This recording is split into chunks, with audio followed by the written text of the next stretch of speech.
A big focus of Jim's academic work is the history and origins of yoga.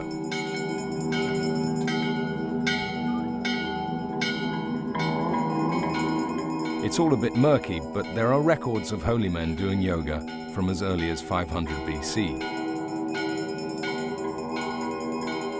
We've come to see a sect of sadhus called the Nats, who claim to have invented yoga. So these are the Nats. They're the kind of the tantric brothers.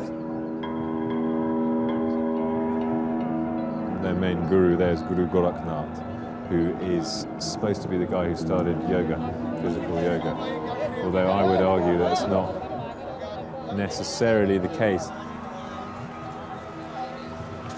And to some extent they use their tantric magic to appropriate yoga for themselves, because now everyone thinks that they are the originators of yoga. The tantrics. Yeah, these guys. But in fact, from looking at the old texts, it actually seems much more likely that there's an older lineage that our Babaji, he's part of, and that's the original yoga. I would say that. I might be a little bit biased, that's true.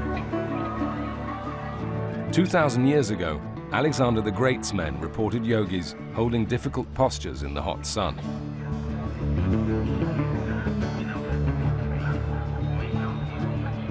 But Jim's work has shown that many of today's familiar yoga poses, like the sun salutation, have only been around for about 100 years.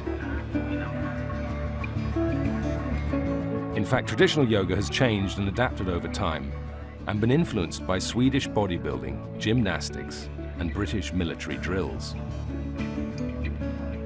And the Nats have only started practicing some of the yoga poses we know in the West relatively recently.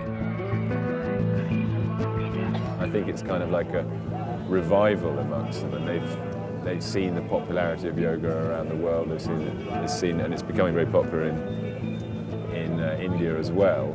And so they're now trying to cash back in on that. So the boom in the West has fueled the revival in India? I think so, yeah.